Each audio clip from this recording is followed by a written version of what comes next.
ಇದನ್ನ ಯಾರಿಗೂ ಹೇಳ್ಬಾರ್ದು, ಯಾರ ಹತ್ರನೂ ಕೇಳ್ಬಾರ್ದು.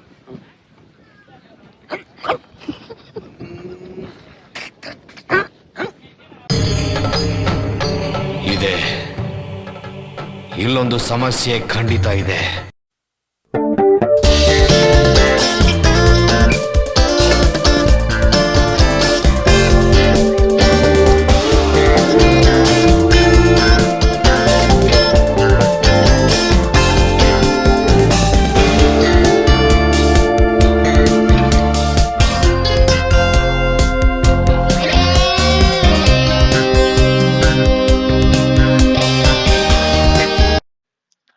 ಈ ದೇವಸ್ಥಾನ ರಾಮನಗರ ಜಿಲ್ಲೆಯ ಉದರಳ್ಳಿಯಲ್ಲಿರುವ ಬೆಟ್ಟದ ಶ್ರೀ ಸಿದ್ದೇಶ್ವರ ಸಿದ್ದಪ್ಪಾಜಿ ದೇವಸ್ಥಾನ ಒಂದು ಪ್ರಸಿದ್ಧ ಆಧ್ಯಾತ್ಮಿಕ ಮತ್ತು ಪ್ರವಾಸಿ ತಾಣವಾಗಿದೆ.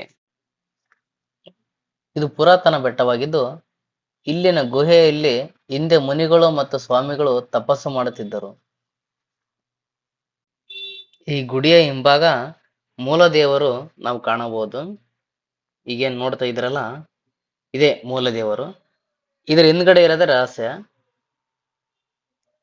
ಹಿಂದೆ ಮಂಟ್ಯ ಸ್ವಾಮಿಗಳು ಅವರ ಶಿಷ್ಯರಾದ ಸಿದ್ದಪ್ಪಾಜಿಯವರು ಇಲ್ಲಿ ತಪಸ್ಸು ಮಾಡ್ತಾ ಇದ್ರು. ಇವಾಗ ಇಲ್ಲಿ ಕ್ಲೋಸ್ ಮಾಡಿದ್ದಾರೆ, ಇವಾಗ ದೇವಸ್ಥಾನ ಮಾಡಿದ್ದಾರೆ. ಇದನ್ನ ನೀವು ಈ ದೇವಸ್ಥಾನಕ್ಕೆ ಬರ್ಬೇಕಂದ್ರೆ ಬೆಸ್ಟ್ ಟೈಮಿಂಗ್ಸ್ ಅಂದ್ರೆ ಬೆಳಗ್ಗೆ 9 ಸಂಜೆ 6 ಗಂಟೆವರೆಗೂ ದರ್ಶನ ಮಾಡ್ಬೋದು. ಆದ್ರೆ ನೀವು ವ್ಯೂ ಚೆನ್ನಾಗಿ ನೋಡ್ಬೇಕಂತಂದ್ರೆ ನನಗನ್ಸೋ ಪ್ರಕಾರ ಸಾಯಂಕಾಲ 4 ಗಂಟೆಯಿಂದ 6 ಗಂಟೆಗೆ ಬಂದ್ರೆ ವ್ಯೂ ಸಖತ್ತಾಗಿ ಕಾಣಿಸುತ್ತೆ. ರೆಕಾರ್ಡಿಂಗ್ಗಳು ಚೆನ್ನಾಗಿ ಮಾಡ್ಬೋದು ನೀವು. ಈ ಬೆಟ್ಟಕ್ಕೆ ಬರ್ಬೇಕಂದ್ರೆ ನೀವು ನಡ್ಕೊಂಡು ಬರ್ಬೇಕಂತ, ಬೆಟ್ಟ ಹತ್ಬೇಕಂತ ಏನಿಲ್ಲ, ಗಾಡಿಲಿ ಆರಾಮಾಗಿ ಬರ್ಬೋದು ನೀವು. ಗಾಡಿ ಬೆಟ್ಟದ ಮೇಲೆ ಹತ್ಬೋದು, ನೀವು ಆರಾಮಾಗಿ ಬರ್ಬೋದು. ಯಾವುದೇ ಪಾರ್ಕಿಂಗ್ ಫೀಸ್ ಇರುವುದಿಲ್ಲ, ಎಂಟ್ರಿ ಫೀಸ್ ಇರುವುದಿಲ್ಲ, ಏನಿಲ್ಲ. ಇಲ್ಲಿ ಆರಾಮ್ ಬಂದು ನಿಮ್ಗೆ ಪಾರ್ಕಿಂಗ್ ಇರುತ್ತೆ, ಆರಾಮ್ ಪಾರ್ಕಿಂಗ್ ಮಾಡ್ಬೋದು. ಬೇಕಾದ್ರೆ ನೀವು ಆಫ್ ರೋಡಿಂಗ್ 1 ಕಿಲೋಮೀಟರ್ ಮಾತ್ರ ಸ್ವಲ್ಪ ಆಫ್ ರೋಡಿಂಗ್ ತರ ಇರುತ್ತೆ. ಇಲ್ಲಿ ನಮಗೆ ತುಂಬಾ ಆಕರ್ಷಣೀಯವಾಗಿರುವ ದೃಶ್ಯ ಏನಪ್ಪಾ ಅಂದ್ರೆ, ಈಗೇನ್ ನೋಡ್ತಾ ಇದ್ರಲ್ಲ ನೀವು, ದೇವಸ್ಥಾನದ ಆವರಣದಲ್ಲಿ 108 ಶಿವಲಿಂಗಗಳು ಮತ್ತೆ ನಂದಿ ವಿಗ್ರಹಗಳು ನೋಡಿ. ಶಿವಲಿಂಗ ಮೇಲೆ ಸರ್ಪ ಐತಲ್ಲ, ಅಲ್ಲಿಂದ ನೀರು ಬರ್ತಾ ಇರೋದು, ಮತ್ತೆ ನಂದಿ ಬಾಯಿಯಿಂದನೂ ನೀರು ಬರ್ತಾ ಇರೋದು. ಗುರು, ಈ ಜಾಗ ಕೈಲಾಸ ಪರ್ವತಕ್ಕಿಂತನೂ ಮೀರಿದ್ದು. ಯಾಕಂದ್ರೆ ಇದು ದೇವಸ್ಥಾನನೂ ಹೌದು ಮತ್ತು ಪ್ರವಾಸಿ ತಾಣನೂ ಹೌದು. ಈಗ ನೀವು ಬರ್ಬೋದು, ನಿಮ್ಮ ಮಕ್ಕಳನ್ನಾಗಲಿ ಯಾರನ್ನ ಬೇಕಾದ್ರೂ ಕರ್ಕೊಂಬನ್ನಿ. ಯಾಕಂದ್ರೆ ವಾರ ಪೂರ್ತಿ ಕೆಲಸ ಮಾಡಿರ್ತೀರ, ಸ್ವಲ್ಪ ನೆಮ್ಮದಿ ಬೇಕಂದ್ರೆ ಇಂಥ ಜಾಗಕ್ಕೆಲ್ಲ ಬಂದು ನೋಡ್ಬೇಕು ನೀವು. ಬರೀ ಮನೇಲಿ ಇದ್ದರೆ ನೆಮ್ಮದಿ ಸಿಗಲ್ಲ. ಆಚೆ ಬಂದು ನಾವು ವಾರಕ್ಕೊಂದ್ಸಲ ವೀಕೆಂಡಲ್ಲಿ ಬಂದು ನೀವು ಬರೋದಲ್ಲದೆ ನಿಮ್ಮ ಮಕ್ಕಳನ್ನ ಕರ್ಕೊಂಬನ್ನಿ. ಯಾಕಂದ್ರೆ ಅವ್ರೂ ಅಷ್ಟೇ ಬರೀ ಸ್ಕೂಲು ಮನೆ ಹೋಮ್ವರ್ಕ್ ಮಾಡ್ಕೊಂಡಿರ್ತಾರೆ ಮನೇಲಿ. ವಾರಕ್ಕೊಂದ್ಸಲ ಈ ಥರ ಜಾಗಕ್ಕೆಲ್ಲ ಕರ್ಕೊಂಬನ್ನಿ, ಅವ್ರಿಗೂ ಸ್ವಲ್ಪ ಖುಷಿ ಆಗುತ್ತೆ ಪಾಪ. ಗುರಲ್ಲಿ ಯಾವುದೇ ರೀತಿ ರಶ್ ಇರೋದಿಲ್ಲ, ಏನಿಲ್ಲ, ಆರಾಮಾಗಿ ನೋಡ್ಕೊಂಡು ಆರಾಮಾಗಿ ಹೋಗ್ಬೋದು. ಒಂದೊಂದು ಕಡೆ ದೇವಸ್ಥಾನದಲ್ಲಿ ಕ್ಯೂ ನಿಂದಿರೋದಾಗಲಿ ಅದು ನಿಂದಿರೋದಾಗಲಿ ಇಲ್ಲಿ 1 ಗಂಟೆ ನಿಲ್ಲಬೇಕು. ಇಲ್ಲೇನಿಲ್ಲ, ಓಪನ್ ಟೈಪ್, ಆರಾಮಾಗಿ ಬರೋದು, ದೇವಸ್ಥಾನ ಹತ್ರ ಹೋಗೋದು, ನೋಡ್ಕೊಳ್ಳೋದು, ನಿಮ್ಮ ಫೋಟೋ ಗಿಟ ತಗೊಂಡು ಆರಾಮಾಗಿ ಹೋಗ್ಬೋದು. ಇಲ್ಲೊಂದು ಈ ಜಾಗಕ್ಕಂತೂ ಮಿಸ್ ಮಾಡೋಕ್ಕೆ ಹೋಗ್ಬೇಡಿ ನೀವು.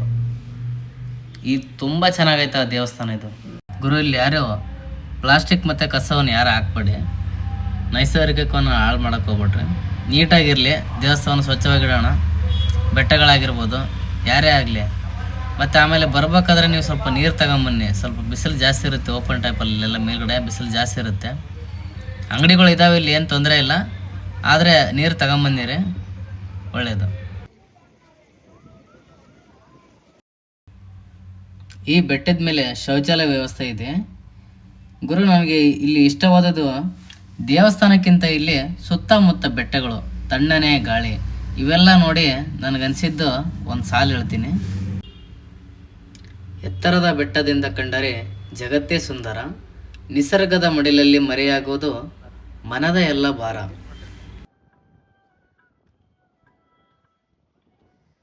ಸುತ್ತ ಬೆಟ್ಟ, ನೇಚರ್ ಮಾತ್ರ ಸೂಪರ್.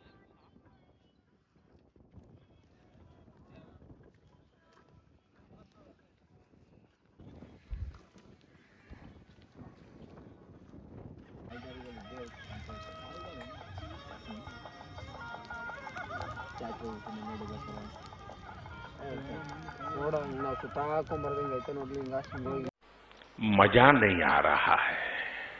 ಕಾಯಿ ತಗೊಂಡ್ಬನ್ನಿ, ನಾನು ಪರಿಹಾರ ಮಾಡ್ತೀನಿ. ನಿನಗೇನು ಬೇಕಪ್ಪ? ಹಾಂ, 4 ಜನ ಮಕ್ಕಳ ಆಗುತ್ತಾ ಇಲ್ವಾ ಅಂತ ನೋಡಿ ಹೇಳಬೇಕು. ನೋಡೋಕ್ಕೆ ನಾವೇನು ತೊಗೊಳ್ತೀವಿ ಅಂತಂದರೆ, ಬರ್ಬೇಕಾದ್ರೆ ಇದನ್ನು ಯಾರಿಗೂ ಹೇಳ್ಬಾರ್ದು.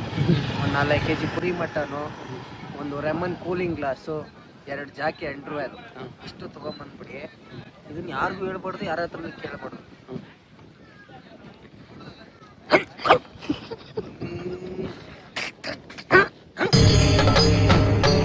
ಇದೆ, ಇಲ್ಲೊಂದು ಸಮಸ್ಯೆ ಖಂಡಿತ ಇದೆ. ಗುರು, ಈ ಬೆಟ್ಟದಿಂದ ಇಳಿಬೇಕಾದ್ರೆ ಸ್ವಲ್ಪ ಹುಷಾರಾಗಿ ಇಳಿಬೇಕು. ಇಲ್ಲಿ ಯಾಕಪ್ಪ ಅಂದ್ರೆ ಇನ್ನೂ ರೋಡ್ ರೆಡಿ ಆಗಿಲ್ಲ, ಏನಿಲ್ಲ, ಮಣ್ಣು ರೋಡ್ ಐತಲ್ಲ, ಅದಕ್ಕೆ ಸ್ವಲ್ಪ ಹಳ್ಳದೆಮ್ಮೆ ಇರುತ್ತೆ, ಕರುವುಗಳಿರುತ್ತೆ. ಕಾರ್ಗಳು ಆರಾಮಾಗಿ ಹೋಗುತ್ತೆ. ಸ್ವಲ್ಪ ಟೂ ವೀಲರೇ ಸ್ವಲ್ಪ ಡೇಂಜರು, ಹುಷಾರಾಗಿ ಇಳಿರಿ. ಹತ್ಬೇಕಾದ್ರೆ ಅಷ್ಟೇ, ಇಳಿಬೇಕಾದ್ರೆ ಅಷ್ಟೇ. ಸ್ವಲ್ಪ ನಿಧಾನಾಗಿ ನೋಡ್ಕೊಂಡು ನಿಧಾನಾಗಿ ಓಡಿಸ್ರಿ. ಈ ವಿಡಿಯೋ ಇಷ್ಟ ಆದರೆ ನಿಮಗೆ ಲೈಕ್ ಮಾಡಿ, ಶೇರ್ ಮಾಡಿ, ಸಬ್ಸ್ಕ್ರೈಬ್ ಮಾಡಿ. ನಿಮಗೆ ಈ ವಿಡಿಯೋ ಏನು ಅನ್ಸಂತ ಕಮೆಂಟ್ ಮಾಡಿ ತಿಳಿಸಿ. ನೆಕ್ಸ್ಟ್ ವಿಡಿಯೋಲಿ ಸಿಗೋಣ. ಓಕೆ, ಟೇಕ್ ಬಾಯ್ ಬಾಯ್.